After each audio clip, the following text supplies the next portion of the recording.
গতকাল 7ই আগস্ট শুক্রবার জুম্মার নামাজ শেষ হওয়ার ঠিক পরেই মক্কায় এমন একটা কাগজে সই হয়েছে যেটা আগামী দিনে গোটা মধ্যপ্রাচ্যের ক্ষমতার হিসেবটাই বদলে দিতে পারে।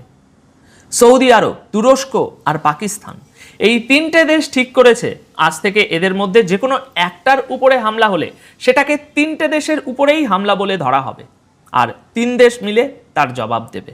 মানে সহজ ভাষায় বললে তিনটে বড় মুসলিম দেশ মিলে নিজেদের একটা ছোটোখাটো ন্যাটো তৈরি করার দিকে পা বাড়িয়েছে। আর দর্শক বন্ধুরা, এই খবর ছড়িয়ে পড়তেই অস্বস্তি শুরু হয়েছে ইরানে, ইসরায়েলে আর ইয়েমেনে। ইরান তো সরাসরি সৌদি আরবকে হুঁশিয়ারি দিয়ে বলেছে তুরস্ক আর পাকিস্তানও তোমাকে বাঁচাতে পারবে না। তাই প্রশ্ন হলো, এই চুক্তিতে ঠিক কী রয়েছে? কেন এত তাড়াহুড়ো করে এটা হলো? কার লাভ, কার ক্ষতি, আর সামনে পরিস্থিতি কোন দিকে যেতে পারে? পুরোটাই সহজ করে বোঝার চেষ্টা করব। স্বাগতম দর্শক বন্ধুরা, আমি অনুপ বিশ্বাস আর আপনারা দেখছেন এটাই রিয়ালিটি। আজ 8ই আগস্ট 2026 সকাল। আসুন প্রথমে দেখা যাক যে ঠিক কী হয়েছে। রিপোর্ট অনুযায়ী এই চুক্তির নাম রাখা হয়েছে Mecca joint deterrence agreement. Deterrence শব্দটা সহজ মানে হলো শত্রুকে হামলা করা থেকে আটকে রাখা, অর্থাৎ এতটা শক্তি দেখিয়ে রাখা যাতে কেউ হামলার কথা ভাবতেই ভয় পায়। চুক্তিতে সই করেছেন সৌদি ক্রাউন প্রিন্স মোহাম্মদ বিন সালমান, তুরস্কের প্রেসিডেন্ট রজব তাইয়িপ এরদোয়ান এবং পাকিস্তানের প্রধানমন্ত্রী শাহবাজ শরীফ। আর সইটা হয়েছে মক্কায়, হারাম শরীফে, জুম্মার নামাজ আদায় করার পর। তিন দেশের তিন নেতা একসঙ্গে নামাজ পড়েছেন, তারপর সই করেছেন।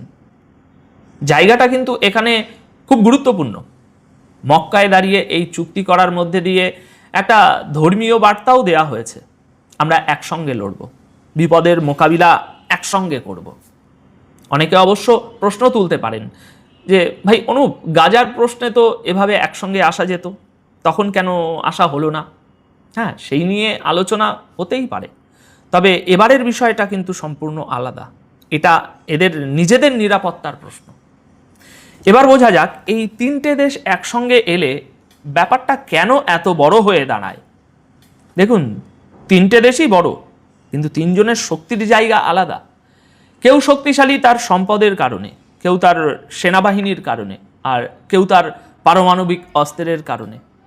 পাকিস্তানের হাতে পারমাণবিক অস্ত্র আছে, তুরস্কের হাতে রয়েছে ন্যাটোর দ্বিতীয় বৃহত্তম সেনাবাহিনী, আর সৌদি আরবের হাতে রয়েছে বিশ্বের সবচেয়ে বড় তেলের সম্পদ, বিপুল আর্থিক ক্ষমতা, অগণিত রিয়াল আর ডলার। এতদিন এই তিনটে শক্তি, টাকা, সোনা আর পারমাণবিক অস্ত্র, একসঙ্গে এক জায়গায় ছিল না। এবার সেটাই এক ছাতার নিচে আসার সম্ভাবনা তৈরি হয়েছে। আর যদি এই তিনটে দেশ সত্যি শেষ পর্যন্ত একসঙ্গে দাঁড়িয়ে থাকে, তাহলে মধ্যপ্রাচ্যের গোটা ক্ষমতার ভারসাম্যই বদলে যেতে পারে।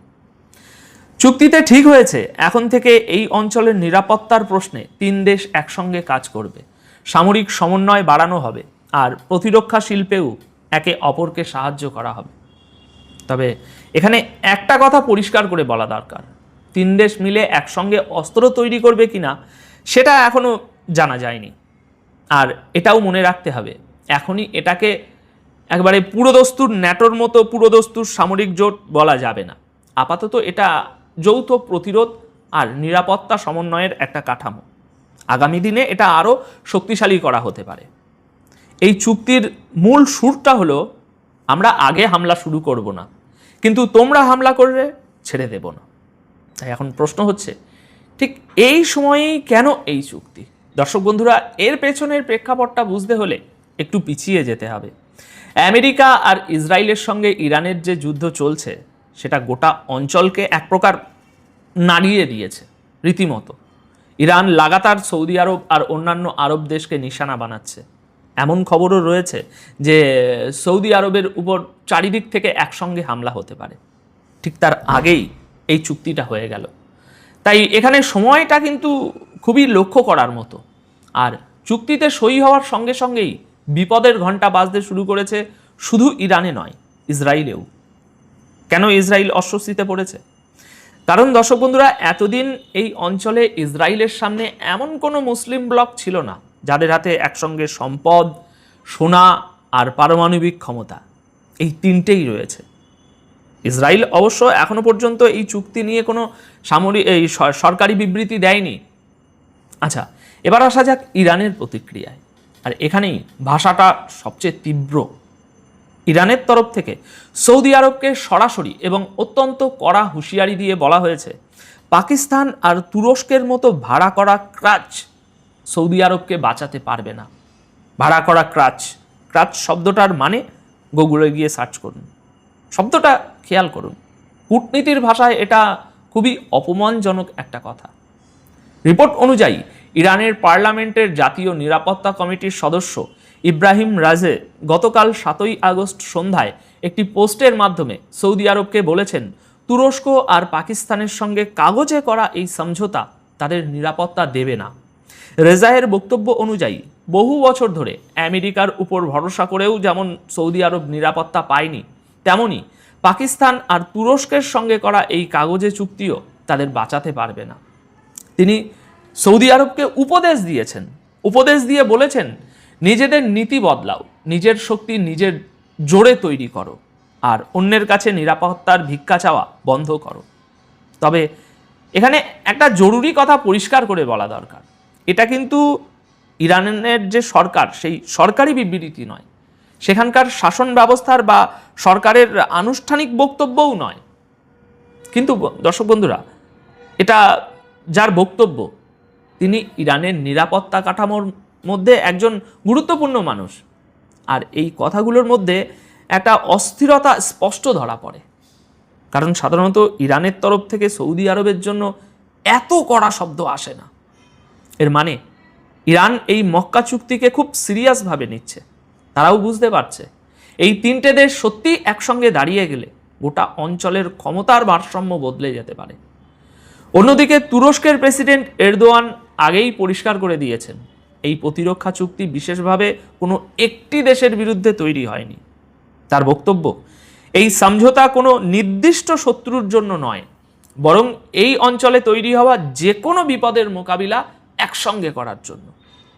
কিন্তু এখানেই সবচেয়ে বড় প্রশ্নটা এসে দাঁড়ায়, চুক্তিটা যদি সত্যি কোনো একটি দেশের বিরুদ্ধে না হয়, তাহলে সই হওয়ার সঙ্গে সঙ্গে ইরান এত অস্থির হয়ে পড়লো কেন? সঙ্গে সঙ্গে এই কথা এসে গেল যে ভিক্ষে চাওয়া বন্ধ করো, নিজের জোরে দাঁড়াও।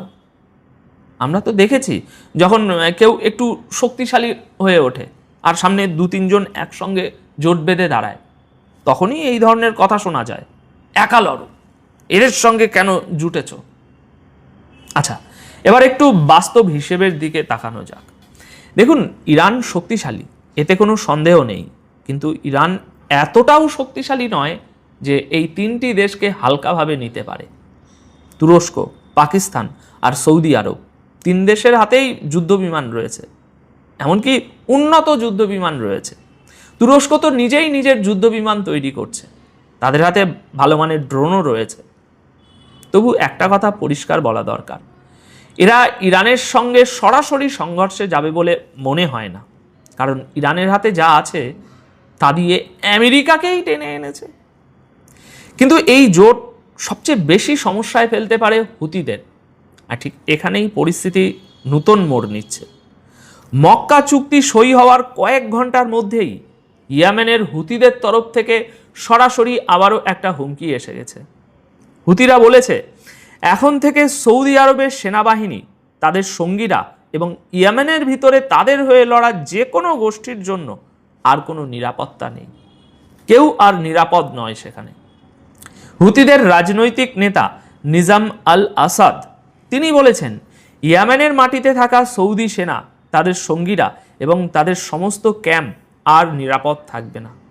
হুতিরা আগেই বলেছে, সৌদি আরব যদি তাদের বিরুদ্ধে অভিযান চালিয়ে যায়, তাহলে সৌদির জাহাজ, ঘাঁটি এবং কৌশলগত লক্ষ্যবস্তু আগের মতোই তাদের নিশানায় থাকবে। আর এই হুমকি শুধু কথার মধ্যেই সীমাবদ্ধ থাকেনি। গতকালকের রিপোর্ট তো আপনারা দেখেছেন। রিপোর্ট অনুযায়ী গতকাল শুক্রবার দিনই হুতিরা ইয়েমেনের মারিব শহরে ক্ষেপণাস্ত্র আর ড্রোন দিয়ে আবার হামলা চালিয়েছে। এতে 2 জনের মৃত্যু হয়েছে, আহত হয়েছেন আরও 14 জন। এই সংখ্যা আরও বাড়তে পারে। ইয়েমেনের আন্তর্জাতিকভাবে স্বীকৃত সরকারের বক্তব্য হলো হুতিরা, মানে গতকাল আপনাদের শুনিয়েছি, আবার ছোট করে বলছি, হুতিরা আবাসিক এলাকা এবং